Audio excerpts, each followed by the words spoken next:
Почитувани гледачи, следува магазин Здравје. Денешна наша тема е од областа на гинекологијата, а денешен мој гостин во студиото на магазин е доктор Ирена Шуплиновска-Јордановска, специјалист по гинекологија и акушерство во клиничката болница Аџи Бадем Систина. Доктор Шуплиновска-Јордановска, добар ден, ви благодарам што одвоивте време и што сте дел од денешното издание на магазин Здравје. Благодарам на поканата. Денеска ќе зборуваме за еден гинеколошки проблем со кој се соочуваат многу жени. Ќе објасниве подоцна во текот на разговорот на која возраст најчесто се јавува овој проблем, миом на матката.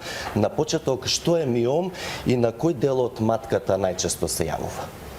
Вака, миомите спаѓаат во една од најчестите патологии на женскиот генитален систем. Значи, миомот е во суштина бениген тумор од мазна мускулатура, леомиом се нарекува.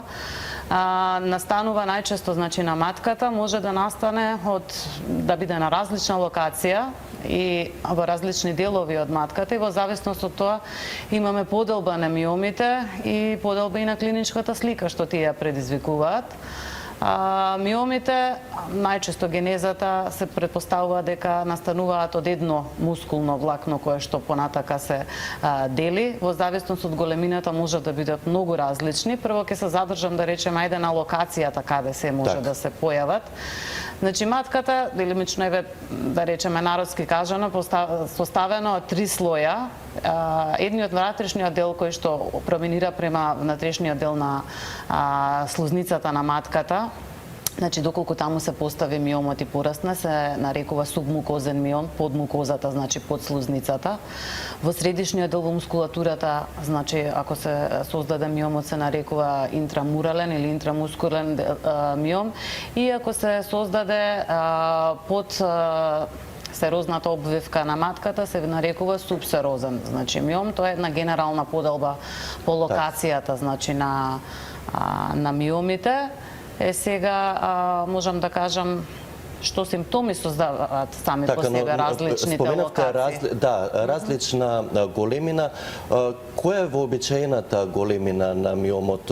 Некоја паралела, споредба да направиме од зрно грашок до многу поголемо? Вака сега, во принцип нема, значи некоја положба, зависи кога се откриени, колку време растат, значи дали е еден солитарен или се повеќе, значи може да бидат буквално најразлични големини, од што се вели 5 мм, што може да биде само хистолошки верифициран, дури и да не се гледа, до повеќе сантиметри, дури и некои што се баш огромни, што го зафаќаат целиот стомак, доколку жените не навремено отишле или не го приметили, така натака. Или не прават гинеколошки прегледи. На вистина не можеме да кажеме една димензија. Буквално може да варираат од најголемо до најмало. Пациент е индивидуално и различно. Пред да продолжиме понатаму, да ги поканам и нашите гледачи, почитувани, доколку имате прашање на денешната гинеколошка тема миом на матката, но и прашања за останати теми од областа на гинекологијата и акушерството, денешниот мој гостин и соговорник во магазин Здравје, доктор Ирена Шуплиновска-Јордановска од клиничката болница Аџи Бадем Систина, ќе ви одговори или ќе ви даде насока што понатаму со вашиот здравствен гинеколошки проблем. Доктор Шуплиновска-Јордановска, споменавте дека симптомите се различни, зависи од местоположбата. Кои симптоми се карактеристични во локацијата која споменавте каде се јавува миомот, за да можат пациентките, односно гледачите, да предпостават дека може би станува збор токму за овој гинеколошки проблем? Значи, симптомите во исто време може да корелираат и да бидат повеќе и од едната и од другата локација, меѓутоа по локацијаве можеме по процентуално најсоодветно да ги поделиме, да речеме субмукозните миоми, кои што релативно се и помали, поради тоа што се наоѓаат блиску до слузницата, значи кога се случува менструално крварење, кога таа слузница се отврла и кога се обновува, тоа е потенок дел, повеќе васкуларизиран ради миомот и настануваат пообилни менструални и интерменструални крварења. Значи, еден од симптомите, значи, на миом, поготово субмукозен, може да бидат и обилни крварења кои што не се вообичаени како менструалните. Исто така, заради миомот, контрактилната моќ на матката не е иста, риска и васкуларизацијата на слузницата на матката заради миомот е побогата и повеќе се крвари. Остатокот од миомите, да речеме интрамуралните или субсерозните, по големина исто така може да предизвикуваат и поголеми пообилни крварења. Меѓутоа кај нив почесто се приметува туморска маса во абдоменот, во зависност од локацијата, например, доколку се према напред, према мочниот меур, може да предизвикуваат симптоми со уринирањето, притисок врз бешиката, болка во преден абдоминален зид, дури ако е поголем, може и жената сама да го почувствува буквално и да го пипне преку предниот абдоминален зид. Доколку, например, локацијата е према позади, може да притиска на дебелото црево, да предизвикува обстипација или други дразби на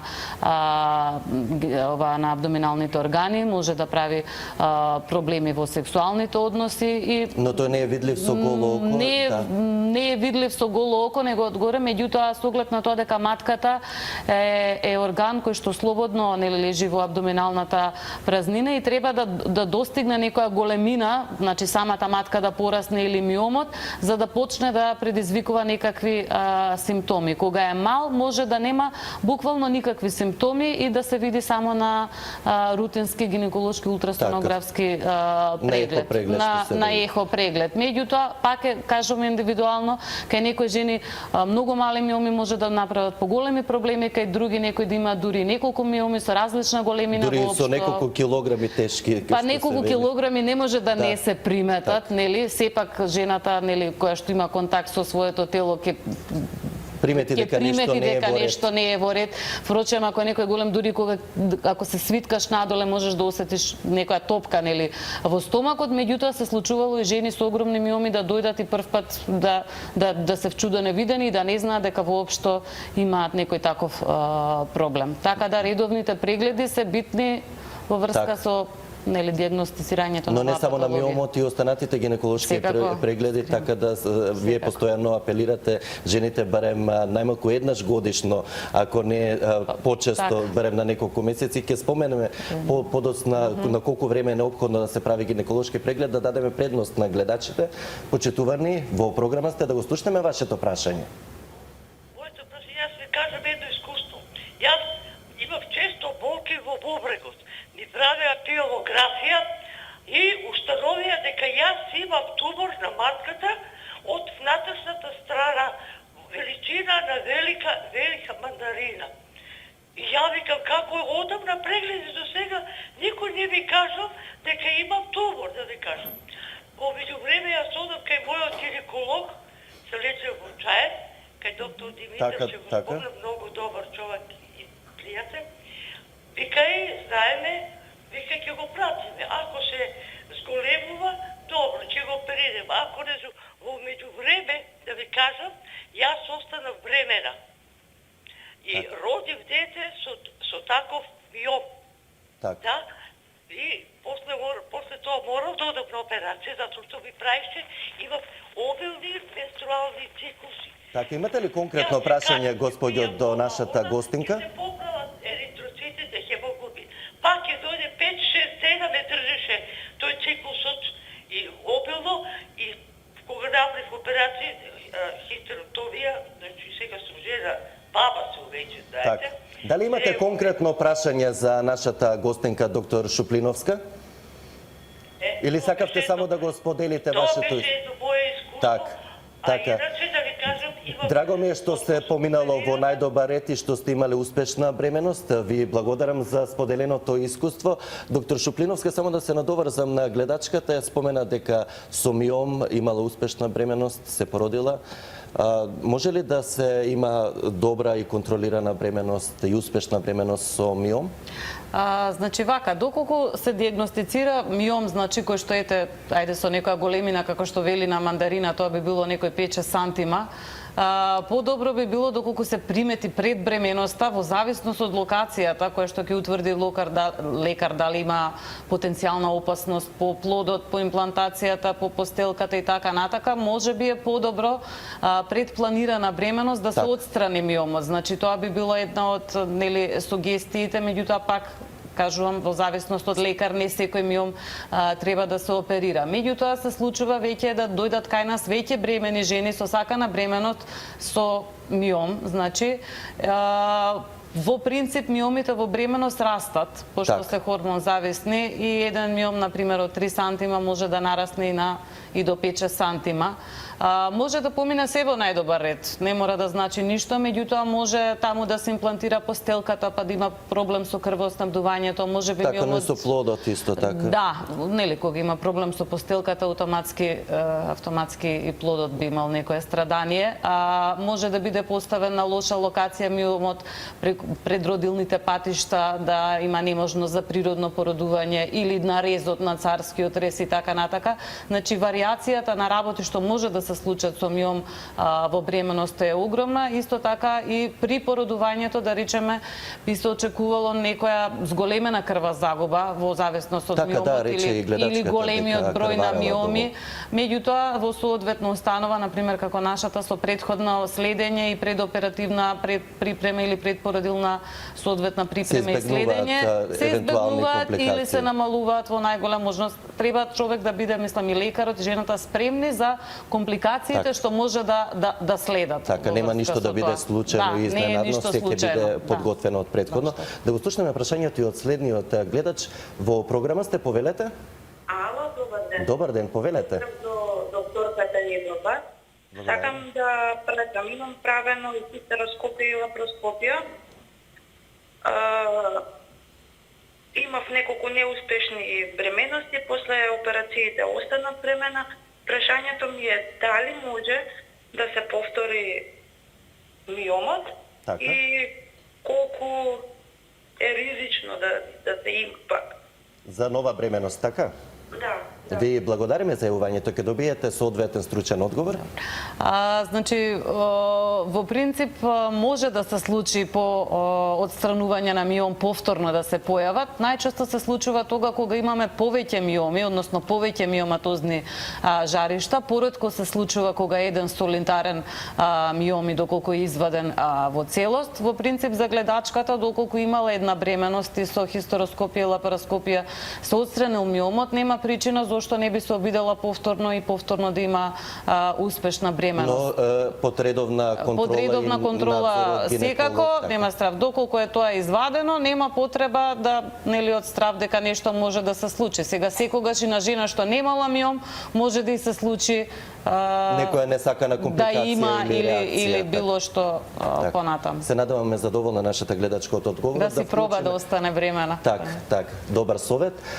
Да ве слушнеме и вас, почитувани, со вашето прашање, повелете? Добар ден. Добар ден, во програма сте?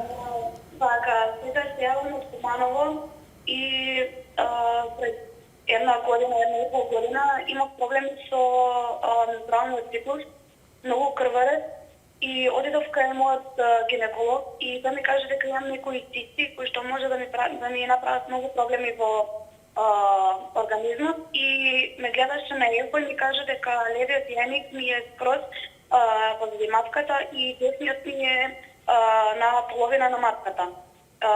Ми даде да пијам некои лекови, таму некои прашкови. Уште имам проблеми со циклусот и сакам да ја прашам докторка Ирена дали може да ми направи проблеми, например кога за некои години ќе останам бремена, дали може да ми направат овие проблеми да ви направат дополнителни компликации во текот на бременоста. Го разбравме вашето прашање. Да, вака се со оглед за тоа дека не знам за какви цисти се станува збор, значи понекогаш јајниците во зависност од полнетоста на цревата или други работи тие, ајде да речеме, се ангажирани со лигаменти, меѓутоа делумено и се слободни во малата карлица. На ултразвучниот преглед може некогаш да изгледаат позади матка или пред матка, доколку е нешто физиолошки. Може да бидат и изместени доколку има некое воспаление во малата карлица, па со сраслини се фиксирале на некое несоодветно место од колку ложата аднексална каде што би требале да стојат. Во однос на менструалните циклуси, значи сигурно докторот дал соодветна терапија Постои освен ли ултразвучниот преглед ризик за бременост во оваква состојба или се зависи каква зависи дали дијагноза е прво ќе поставена така? мислам дали може да ако веќе останала бремена ако веќе може да остане бремена, веќе кога има бременост, ризикот би бил подеднаков како нешто има, да речем, ајде уредни крварења, меѓутоа освен ултразвучниот преглед треба сигурно хормонски статус да се направи, да се види дали се тие тие цисти баш причина за тоа или не, така да малце пошироко ова не можам да се изјаснам баш од прашањето. Но сепак не можете ни треба да се треба да се изрегулира. Поканувам да дојде на преглед, сигурно ќе дадеме соодветна дијагноза и препорака за бременост. Имаме доста интерес од нашите гледачки, претпоставувам и следната на линија е гледачка. Почитувани, вие сте наред, повелете? Ало? Да, во програма сте, повелете. Добар ден. Јас имам 67 години. Уште од пред климаксот, најверојатно, миомите ме прателе, па во еден период се намалија, па пак се зголемиле, имам 2 киратажи до сега поминато. Сега си имам едно друго прашање. Бидејќи примам и терапија за разредување на крвта, не знам андол 100 или синдром предходно, заради проблеми со срцето, ме интересира дали таа терапија дополнително влијае на создавање на миомите или е само ризик што треба да се внимава во случај на киретажа да се престане. Така, ви благодариме за јавувањето, да ќе добиете соодветен стручен одговор. Значи вака сега во менопауза веќе која што е поодмината 67 години, веќе веројатно жената 15 на години е во менопауза, многу зависи што хистолошки наот е од киретажата, односно што се добило и зашто е крварењето. Терапијата што ја прима не влијае директно на создавање на миом, може доколку има некоја крваречка генеза да го потенцира тоа, меѓутоа секако жена во тој период не би требало да има крварења. Доколку во менопауза миом се зголеми, а не се намалува, во менопауза миомите би требало да стагнираат или евентуално да се намалуваат. Треба точно да се следи дали тој навистина расте и што се случува, пошто евентуално ако расте треба да се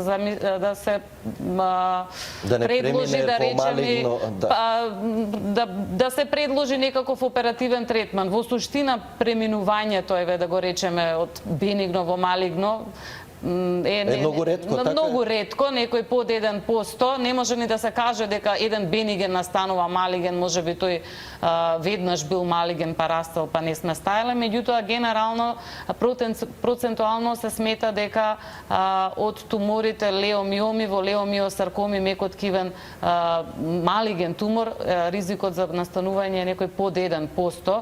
Али меѓутоа треба да се знае што дијагноза има на киретажите. Так, доктор Шуплиновска Јордановска, како се третира миомот? Дали секој миом треба да биде опериран, односно со хируршки третман, и кои други начини се постојат во третманот, односно лекувањето на миомот?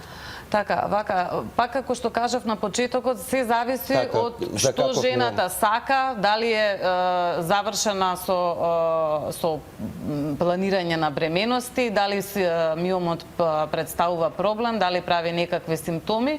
Одма веднаш да кажам дека не секој миом треба да се оперира. Добар дел од миомите може и да се следат ултразвучно, до еднаш, 2 пати годишно, во зависност од големината на миомот. Доколку предизвикува крварења, болки или расте во проценка од 1-2 прегледи, може да се одлучиме за оперативен третман. Доколку жената е во фертилна возраст, сака зачувување на матката, се прави миомектомија, односно се вади само туморот, миомот, едниот или повеќето, зависи колку ги има. Може да се размислува и за миомектомија дури и кај жени што завршиле репродуктивна, што не се во репродуктивна возраст, меѓутоа најчесто кај повозрастните жени, посебно ако има повеќе миоми, не се оди на зачувување на матката, туку побезбедно и подобро за самиот исход на болеста и ризикот од повторување на миомите, да се извади целата матка. Збориме за оние жени кои што се веќе во менопауза. За помладите жени најчесто се препорачува, доколку не е целата матка претворена во миоми и неможност технички само миомите да се извадат и да остане матка, често се прави миомектомија. Некогаш се прави, има некои методи дури за некои огромни тумори кај што има ризик од губење на матката во операцијата, да се направи некоја емболизација на крвен сат, главниот крвен сат за снабдување на туморот на матката, да се намали после хируршки да се извади. Некои исто има некои третмани, лекови со хормонски исто кон намалување, меѓутоа во суштина главното е да кажам дека не постои лек за пиење со кој што би исчезнал и кој што би се намалил миомот. Главниот третман е хируршки или следење доколку не прават миомите проблем. Така, споменавте еднаш или два пати во текот на годината, доволно ли е тоа доколку веќе има пациентката диагностицирано миом или треба почести гинеколошки прегледи и следење на состојбата? Значи, доколку сега зависи кога е откриен миомот, доколку направиме оваа година да речеме два прегледи, годинава и гледаме дека нема некој пораст на миомот, може да се остави да бидат тие контролите, да речеме и два пати годишно, еднаш два пати годишно. Доколку имаме некаков си пораст, може и да и кажеме и за почесто на контроли да дојде, да ги мериме димензиите за одлука за евентуален оперативен третман. Така, која е најчестата возраст, на која возраст се јавува или се индивидуално? Може ли кај помлади доста често да се јавува еве конкретно? Добро, процентуално по медицинскиве книги најчестата возраст е меѓу 35 и 50 години, значи еден пик да речеме на растење на миомите. Пред менопауза, така нешто. Па пред 35 е многу пред менопауза, тоа се млади жени, меѓутоа некоја да речеме возраст каде што е најголемо запоставување. На секоја возраст може да се случи, меѓутоа еве да кажам, ајде статистички дека меѓу оваа возраст што ја спомнав е најчестото диагностицирање на миоми. Не е толку често кај многу млади, нити кај веќе повозрастни. Така, постои ли кои компликации се можни доколку навреме не се открие или доколку жената воопшто не била на гинеколошки преглед, а има пораснато навистина доста голем миом? Значи, самиот миом, освен што прави притисок и нелагодност и неможност, проблеми со мокрење и со дефекација, значи и обилните крварења кои што можат да навистина да доведат до анемија, значи до севкупна слабост, значи на жената и неквалитетен живот со долги и обилни крварења. Мислам дека е тоа доволен потек и сериозен дискомфорт и неквалитет на живот за кој што жената би требало да дојде да побара помош. Сега различно е мислењето на жени кои што мислат колкаво крварење треба да имаат. Некои доаѓаат и кажуваат анамнеза некоја за некакво си обилно и долготрајно крварење, меѓутоа мислеле дека тоа е нормално. Сакам да кажам пример. Значи ние како лекари треба да сме тие што ќе им кажеме, нели, не е тоа во ред, вака е, имате проблем и така натака. Меѓутоа, најчесто жените доаѓаат со некои од овие проблеми.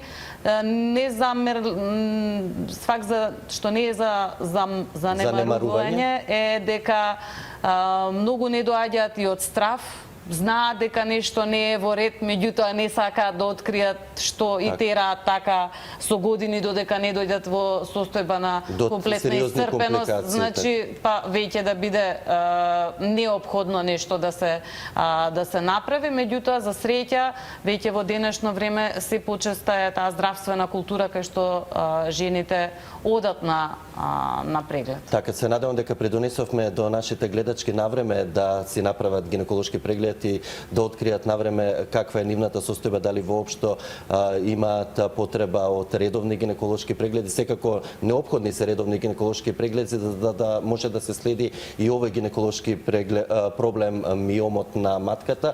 Доктор Ирена Шуплиновска-Јордановска од клиничката болница Аџи Бадем Систина, ви благодарам што одвоивте време и за советите и искуствата кои ги споделивте со нашите гледачи. Со задоволство ве очекуваме повторно да бидете дел од магазин Здравје. Благодарам на поканата, се гледаме повторно.